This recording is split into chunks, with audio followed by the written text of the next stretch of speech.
네, 저는 오늘 갈라디아서 6장 1절로부터 5절까지 말씀을 가지고 남의 짐을 져주라 하는 그런 제목으로 갈라디아서 강의 14번째를 여러분들과 같이 함께 은혜 나눠보려고 합니다. 진정한 영적 생활을 하려면요, 끊임없는 영적 전쟁을 치러야 한다는 거죠. 영적 전쟁을 하려면요, 우리가 전쟁터에 나가 있는 용사와 같이 앞뒤 좌우를 갖다가 다 살피면서 사주경계하면서 그렇게 우리의 삶을 아주 경건하게 또 영적으로 긴장하며 정신 차리면서 그렇게 살아가지 아니할 때는 우리가 영적인 전쟁에서 실패할 수밖에 없다는 거죠. 우리의 싸움이 혈과 육의 싸움이 아니라 마귀와의 영적인 전쟁이잖아요. 근데 마귀가 만만하게 볼 존재 아니잖아요. 왜? 마귀는 세상 임금이기 때문에 아무도 그렇게 마귀를 호락호락하게 우리가 대적해서 승리할 수가 없다는 것입니다. 그래서 늘 성령 충만하고 깨어서 기도하면서 주 예수 그리스도 이름을 사용할 때에 비로소 마귀의 권세를 우리가 이길 수가 있다는 거죠. 대충 신앙생활 해가지고서 마귀를 이길 수 있다? 천만의 말씀입니다. 성경은 우리 인간을 가리켜서 질그릇이다 얘기하잖아요. 질그릇 너무 약한 거죠. 툭 떨어뜨리기만 하면 아주 박살이 나죠. 이렇게 깨어지기 쉽고 불완전하기 때문에 그래서 우리 인간을 질그릇 같다고 얘기하는 거죠. 사실 또 우리가 흙으로 만들었기 때문에 질그릇이죠. 우리의 가장 큰 약점이라고 할 것 같으면은 똑같은 실수를 나와 내가 실수를 하면서도 남의 허물은 크게 보이고요, 내 허물은 뭐 대수롭지 않게 별거 아닌 것 같이 그렇게 생각되는 것이 바로 우리 인생들의 가장 취약한 약점이라는 것입니다. 그러다 보니까 남을 판단하고 정죄하게 된다는 거죠. 남을 돕기는커녕 어려운 짐을 지고 있는 그런 자에게 더 큰 짐을 지워주는 게 바로 우리 인생들의 그 흔하게 이루어지는 그런 악한 일들이라는 것입니다. 그리고 자기 자신은 마치 선자와 같이 그렇게 착각하는 그런 삶을 사는 사람들이 우리 가운데 굉장히 많죠.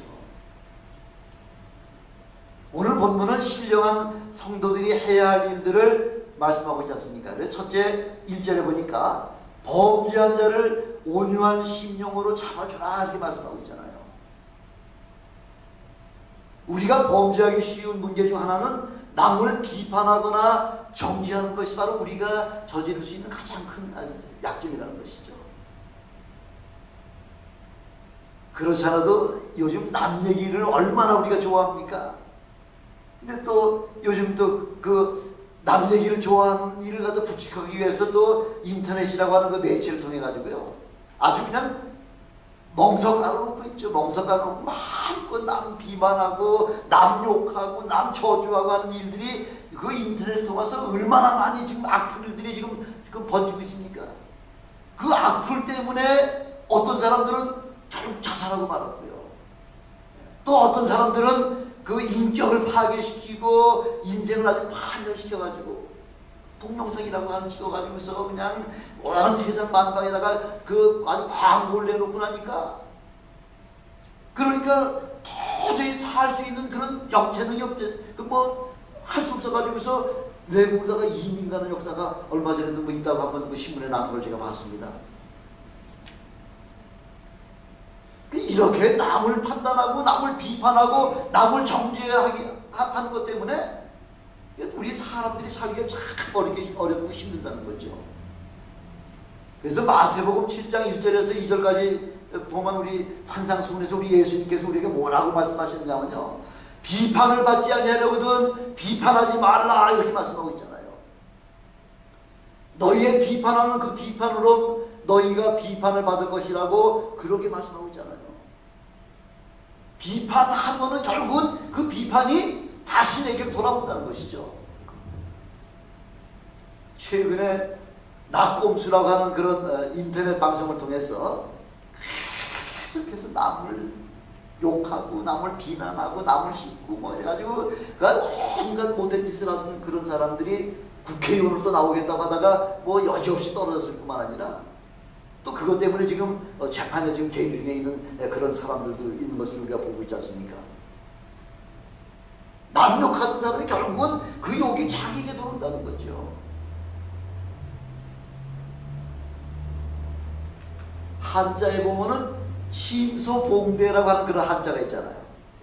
바늘과 같이 조그만 걸 갖다가 그런 사건인데 그걸 아주 큰 몽둥이 같이 아주 크게 부풀려 가지고서 얘기하기를 좋아하는 사람들이 바로 우리 사람들의 심정이라는 거죠. 그래서 성경 누가복음 6장 41절에서 42절에서는 우리 주님께서 뭐라고 말씀하고 계시냐면요. 어찌하여 형제의 눈 속에 있는 티는 보고 내 눈 속에 있는 들보는 깨닫지 못하느냐 얘기하는 거죠. 그러면서 형제여 나로 내 눈 속에 있는 티를 좀 빼게 하라 할 수 있겠느냐 그렇게 좀 말씀하고 있는 거죠. 우리 주님께서는 침소봉대의 완전히 그 아주 반대적인 그런 의미에 비유를 우리 주님께서는 참 아주 희극적으로다가 이렇게 비유를 말씀하고 있지 않습니까?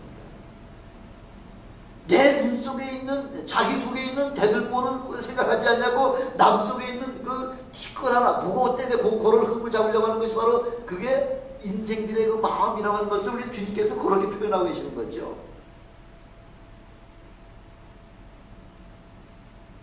자기의 약점과 허물이 훨씬 큰데도 불구하고 남의 것만 보이는 거죠. 남의 것만.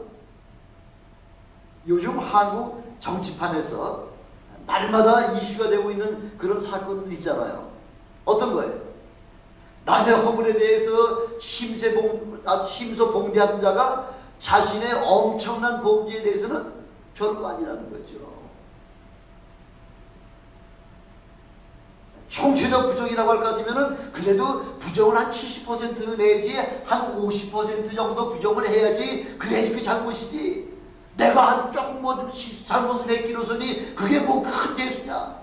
자기가 한 죄는 어떤 신문 칼럼에 보니까 3.15 부정선거 때문에 정권이 붕괴가 됐는데 이렇게 엄청나게 큰 3.15 부정선거보다도 오히려 더 큰 사건을 저질러 놓고서도요 내가 한 건 아무것도 아니라는 거죠.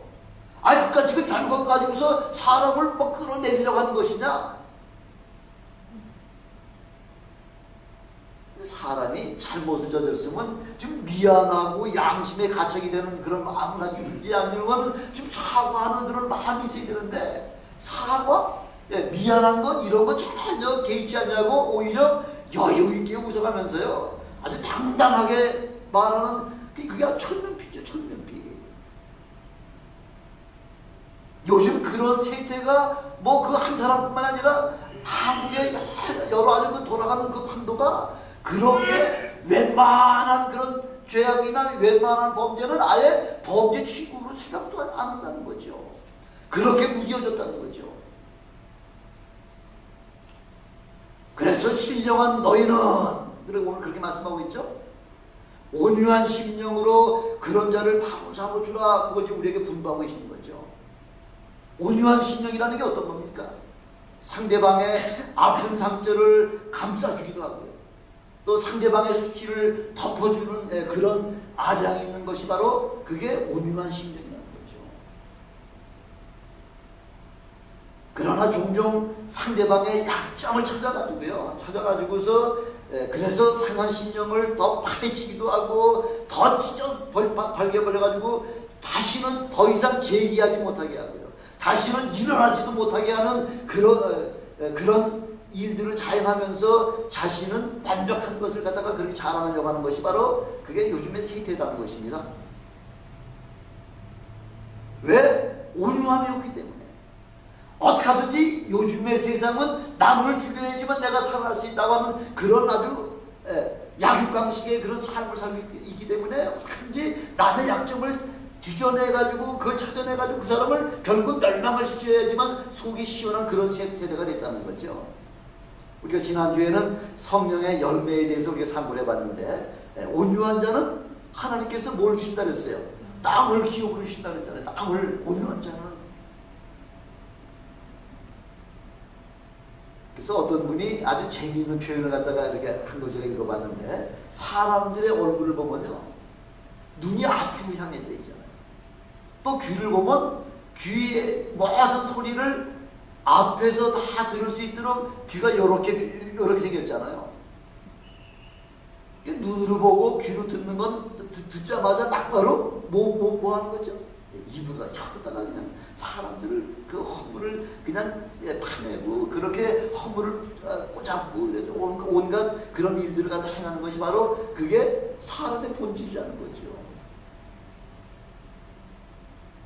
아주 구조적으로 다 그렇게 되어 있다는 거죠. 자신의 실수보다는 다른 사람의 죄를 발견하기가 더 훨씬 더 쉽다는 것입니다. 그래서 야고보서 3장 2절에 보니까 만일 말에 실수가 없는 자면 곧 온전한 사람이다 이렇게 말하고 있잖아요. 우리 보면 조심한다고 하면서도 툭 하는 것이 벌써 상대방의 마음에 상처를 갖다 주는 그런 말들을 우리가 얼마나 많이 합니까? 아주 예리한 속옷으로다가 우리 심장을 팍팍 꽂는 그런 이야기들을 우리가 얼마나 많이 하느냐는 것이죠. 그래서 야고보 3장 6절에 보니까 혀는 곧 불이요. 혀가 곧 불이라네요. 그래서 불의의 세계라. 혀는 우리 지체 중에서 온 몸을 더럽히고 생의 바퀴를 불사르나니 그 사르는 것이 지옥불에서 나느니라 이렇게 말씀하고 있네요. 이 혀의 권세가 사람을 죽이기도 하고 사람을 살리기도 하는 그런 엄청난 파워가 있다 그러잖아요. 이 혀로다가 우리 온 몸을 더럽히는 일이 바로 이 혀가 하는 일이라는 거죠. 혀를 제어할 수 있는 건 뭐가 혀를 제어할 수 있나요? 뭐가? 어떤 게 혀를 제어할 수 있나요? 여러분 뭐 이야기하고 싶을 때 어떤 사람은 뭐 돌을 입에다 물고서 욕하고 싶은 마음이 있으면 돌을 물고서 무슨 남을 욕을 할 수 있나요? 근데 혀를 갖다가 억할 수 있는 혀를 갖다가 그 말하지 못하도록 막는 게 뭐가 있어요? 예? 이빨밖에 없죠. 이빨로다가 말하고 싶을 때 이를 그냥 혓바닥을 쫙 깨물고 있으면 뭐 하고 싶은 말 할 수 있다 못하잖아요. 죄인을 바로주는 것은 바로 충고나 책망을 통해서 바로잡아주는 거 아니에요. 바로 온유한 마음으로 옆에 서서 쓰러져가는 사람을 쓰러지지 않도록 붙들어주고요. 바로 세워주는 그 온유한 마음이 바로 상대방 마음을 변화시켜준다는 거죠.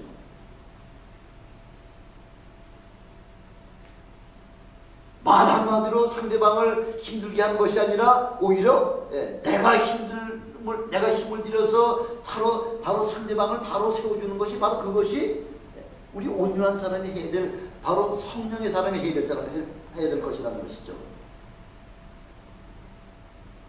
두 번째 2절에 보니까 뭐라고 되어 있죠? 2절에 보니까 짐을 서로 지어주면서 그리스도의 법을 성취하라 이렇게 말씀하고 있죠. 그렇죠? 서로 남의 짐을 지어주라는 거죠.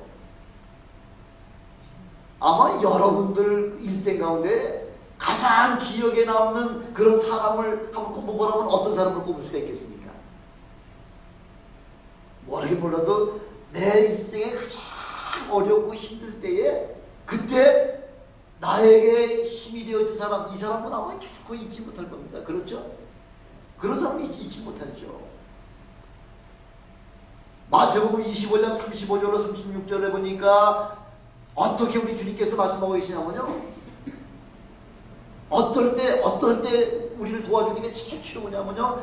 줄일 때 먹을 것을 주었고, 목마를 때 마시게 하였고, 나그네 되었을 때 영접하였을 뿐만 아니라 벗었을 때 옷을 입혔고, 병들었을 때에 돌보았고, 옥에 갇혔을 때 와서 보고 위로했다. 이렇게 어려운 일을 당할 때에 이렇게 도와준 사람들을, 그런 사람들이 바로 하나님의 그 법을, 그리스도의 법을 성취하는 사람이라는 거예요.